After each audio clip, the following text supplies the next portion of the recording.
नमस्कार. दशक 7वा, समास दुसरा. श्रीदास बोध वाचन सुरू आहे आपलं.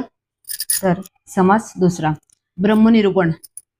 तत्वचिंतक आणि तत्वज्ञानी या दोघांमध्ये फरक असतो. तत्वचिंतक बुद्धीच्या भूमिकेवर उभा राहतो, तो अत्यंत विचारी असतो, यात शंका नाही. पण शुद्ध विचाराने सद्वस्तूचे स्वरूप एकदा निश्चित झाले म्हणजे तो तेथेच थांबतो.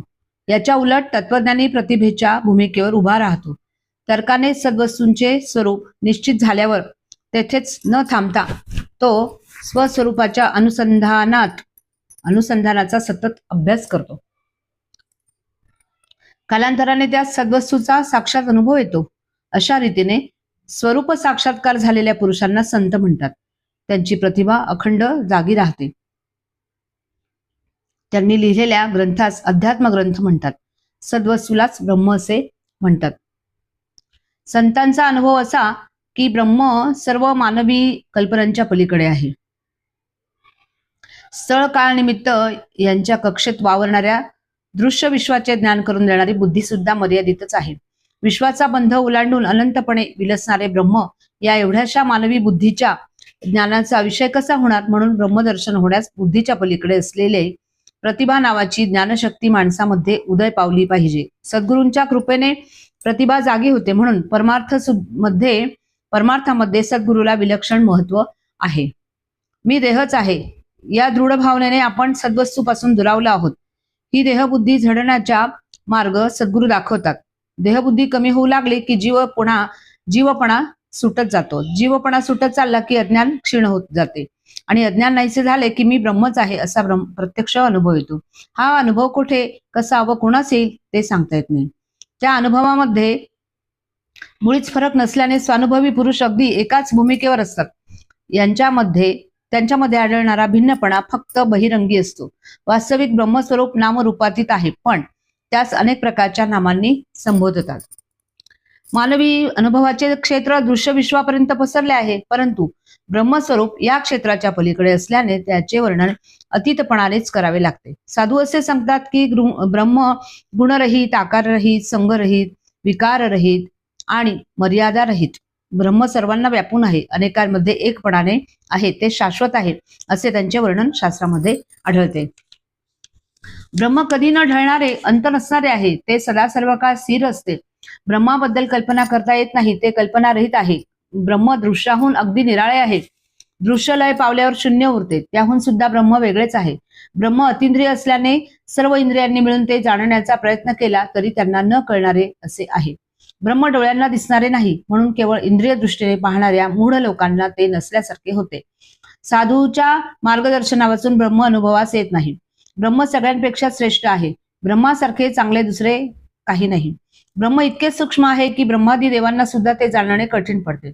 ब्रह्म असे आहे, ब्रह्म तसे आहे, या रीतीने ब्रह्माचे शब्दांनी कितीही वर्णन केले तरी ते त्या वर्णनाहून निराळेच असते. श्रवण करून साधना अभ्यास करणे हा एकच उपाय ब्रह्मदर्शन करून देतो. ब्रह्माला असंख्य नावे आहेत हे खरे, परंतु ब्रह्म या सगळ्या नावांच्या पलीकडे असते. कोणतेही नाव त्याचे स्वरूप जसे आहे तसे सांगू शकत नाही. दृश्यामधील वस्तूंचे साम्य ब्रह्मास लागू पडत नाही. या ब्रह्मांडामध्ये ब्रह्मासारखे दुसरे खरोखरच काही नाही. त्यामुळे दृष्टांत देऊन ब्रह्माचे वर्णन करण्याचा प्रयत्न वाया जातो. श्लोकार्थ. वाणी व मन ते अप्राप्य आहे असे म्हणून तेथून परत येतात. ब्रह्मापाशी वाणी माघार घेते, मनाला ब्रह्मप्राप्ती होत नाही असे अंतिम सत्य श्रुती बोलली आहे. सारख्या कल्पना करीत राहणे हे मनाचे स्वरूप आहे, पण ब्रह्मामध्ये कल्पनेला वाव नाही, म्हणून श्रुतीने सांगितलेला सिद्धांत मुळेच खोटला नाही. आपल्या इंद्रियांच्या बाह्य पदार्थाशी संबंध आला की त्या पदार्थाबद्दल थोडीशी माहिती मनासमोर येते. केवळ तेवढ्याच माहितीतून पदार्थ ज्ञान होऊ शकत नाही. मन आपल्या कल्पनेने त्या माहितीमध्ये भर घालते व मग आपल्याला त्या पदार्थाचे ज्ञान होते. अशा रीतीने इंद्रिय जागी आहेत तोपर्यंत मन सारखी कल्पना करीत राहते. स्वप्न पडत असता मन नुसती कल्पनाच करीत असते. अशा रीतीने 3 अवस्थांपैकी 2 अवस्थांमध्ये कल्पनेचे हे प्राधान्य पाहून मन कल्पनारूप आहे असे वेदांतात म्हणतात. शिवाय जागेपण काय आणि स्वप्न काय दोन्ही जीवाच्या सीमित अवस्था असतात. त्यामध्ये उपयोगी पडणाऱ्या जीवाच्या शक्ती असीमित व अनंत ब्रह्माचा अनुभव घेण्यास उपयोगी पडणे मूलतः अशक्य आहे. म्हणून कल्पना, स्मृती, विचार, लक्ष, इच्छाशक्ती, भावना वगैरे मनाची विविध अंगे स्वस्वरूपाच्या कक्षेमध्ये लटकी पडतात. तेथे जीव पण नाहीसेच व्हावे लागते. जीव पण द्वैतमय असते. ते नाहीसे होण्यास सद्गुरूला शरण जाणे हा राजमार्ग असतो. सामान्य माणूस बहिर्मुख असतो. मी देहच आहे या त्याच्या दृढ भावनेमुळे जीवनातील सर्व हालचालीमध्ये मी केंद्रस्थानी असतो. तो नाहीसा करण्याची विद्या हस्तगत झाल्यापासून परमार्थ साधत नाही. आपला मी आपणच उच्चाटन करायचे काम मोठे गूढ असते. ते सद्गुरूंपाशी शिकावे. ते कसे शिकावे ते आता सांगतात. आता मनाला जे प्राप्त करून घेता येत नाही ते कसे प्राप्त करून घ्यावे असा प्रश्न विचाराल तर त्याचे उत्तर हे की सद्गुरू शिवाय हे कार्य साधणार नाही. समजा कोठारे धान्याधिक वस्तूंनी अगदी भरलेली आहेत, पण ती सगळी कुलुपे लावून बंद केली आहेत. त्यांची किल्ली जर आपल्या जवळ नसेल तर त्यामधील सर्व वस्तू आपल्याला अप्राप्तच असतात. हे बोलणे ऐकून श्रोता म्हणाला की मग ती किल्ली कोणती ते मला सांगा. वक्त्याने सांगितले की सद्गुरु कृपा हीच ती किल्ली आहे. तिच्यामुळे बुद्धीमध्ये आत्मज्ञानाचा प्रकाश पडतो आणि द्वैताची दारे एकदम उघडतात. सद्गुरु कृपेने देहबुद्धी जाऊन आत्मबुद्धी प्रगट होते. देहबुद्धीमध्ये अज्ञानाचा अंधार असतो तर आत्मबुद्धीमध्ये ज्ञानाचा प्रकाश असतो. देहबुद्धीमुळे जीव द्वैताच्या कोंडीत भेदाच्या बाजारात कैदी असतो. आत्मबुद्धी निर्माण झाली की जीवाचे वेगळेपण झटकून गळून पडते. त्यास भेदातील अभेदाचे साक्षात ज्ञान होते.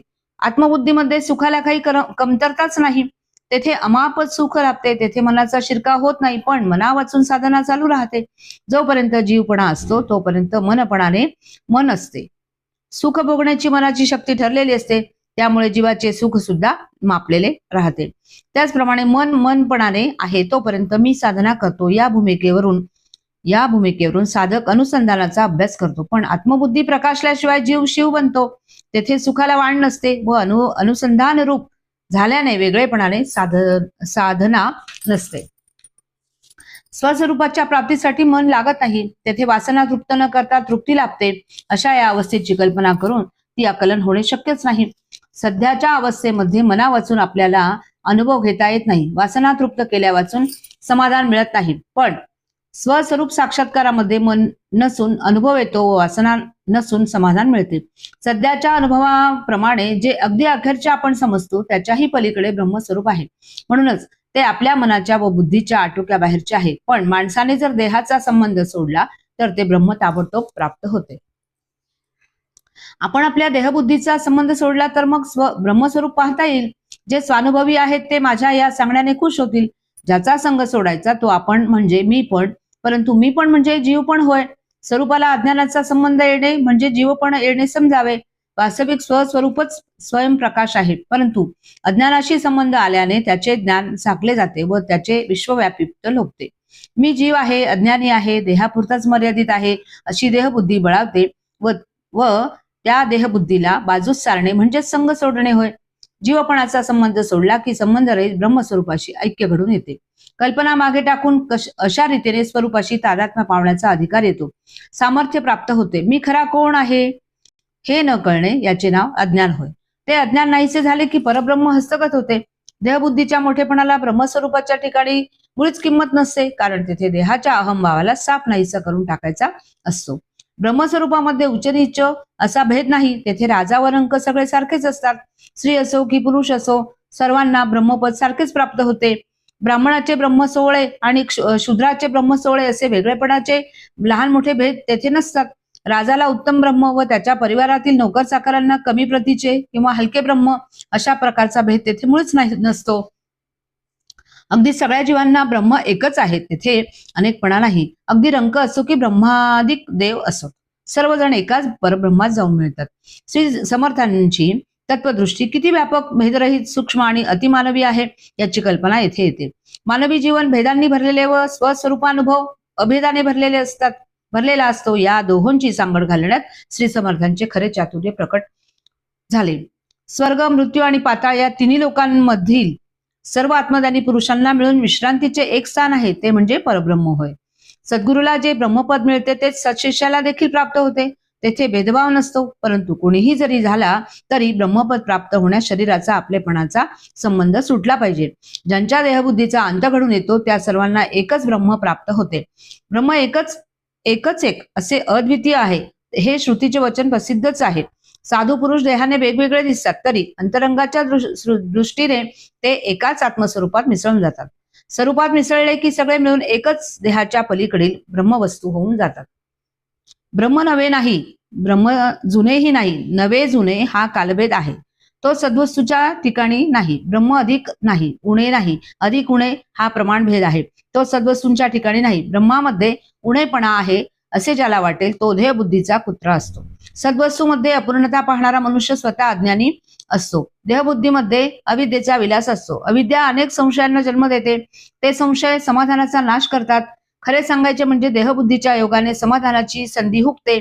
मी देहच आहे ही दृढ भावना असणे म्हणजे देहबुद्धी होय. मी आत्माच आहे अशी दृढ भावना होणे म्हणजे आत्मबुद्धी होय.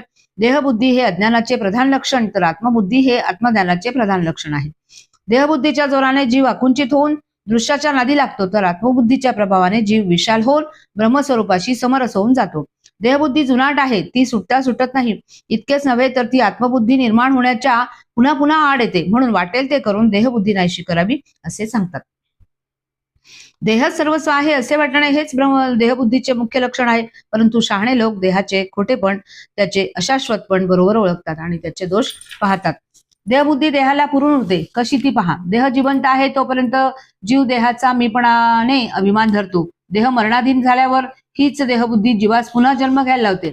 देहबुद्धीमुळे देहाला भलतेच महत्व येते, पण त्या कारणानेच समाधानाला उणेपणा येतो. बरे, ज्या देहाला एवढे महत्व दिले जाते तो केव्हा कसा पडेल हे काही सांगता येत नाही. देहाच्या पलीकडे जाण्यात जीवाचे कल्याण आहे असे साधू संत सांगतात. म्हणून देहबुद्धी वाढवण्याने आपले नुकसान होते ते हे उघड आहे. या देहबुद्धीमुळे विलक्षण शक्ती असते.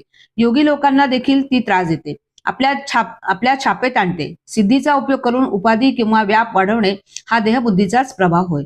म्हणून देहबुद्धी क्षीण होईल तरच हातून परमार्थ घडेल, नाही तर नाही. देहबुद्धीमुळे ब्रह्माशी समरसता होऊ शकत नाही. आत्मानात्म विवेक जीवाला परमात्मा वस्तूकडे खेचतो, परंतु देहबुद्धी त्याला मागे ओढते. तो तेथपर्यंत पोहोचू शकत नाही. देहबुद्धीतून अहंकार निर्माण होतो आणि तो जीवाला सद्वस्तूपासून वेगळे करतो व निवडून बाजूला काढतो. याचा अर्थ असा की मूलतः जीव ब्रह्मस्वरूप असून सुद्धा केवळ अहंकारामुळे त्या सद्वस्तूमध्ये मिसळून जाता येत नाही. हे सगळे नीट ध्यानात आणून शहाण्या साधकाने अध्यात्म श्रवण करावे आणि आपली देहबुद्धी संपूर्ण सोडावी. अशा रीतीने ब्रह्मस्वरूपात खरोखरीच मिसळून जावे, त्याच्याशी ऐक्य पावावे. ही सद्वस्तू कशी आहे असा येथे प्रश्न उत्पन्न करून श्री समर्थ सांगतात की वास्तविक परमात्मा वस्तू अगदी एकच एक आहे, परंतु तिच्या अनुभवामध्ये दोन गोष्टी लक्षात ठेवणे अवश्य आहे. पहिली गोष्ट ही की ब्रह्म सर्व दृष्टीने अनंत आहे. त्याच्या ठिकाणी अनंत गुण आणि शक्ती अनंत प्रमाणात वास करतात. प्रत्येक माणसाची मनोरचना भिन्न असल्याने निरनिराळ्या माणसांना ब्रह्माच्या निरनिराळ्या अंगाचा विशेषपणे अनुभव येतो. कोणास त्याच्या अनंतपणाची तर कोणास त्याच्या अलिप्तपणाची तर कोणास त्याच्या निवांतपणाची तर कोणास त्याच्या सर्वज्ञपणाची तर कोणास त्याच्या सत्तारूपाची जबरदस्त प्रचिती येते. मग ते नाव तो ब्रह्माला देतो. दुसरी गोष्ट ही की अत्यंत शुद्ध व केवळ स्वरूपामध्ये ब्रह्माचा अनुभव घेणारे थोडेच असतात. ज्याचा अनुभव ज्या पातळीवर स्थिर होतो त्या पातळीवरून तो माणूस ब्रह्माचे वर्णन करतो. म्हणून कोणी ब्रह्म नादरूप तर कोणी ज्योतिरूप तर कोणी साक्षीरूप तर कोणी चैतन्य रूप आहे असे सांगतात.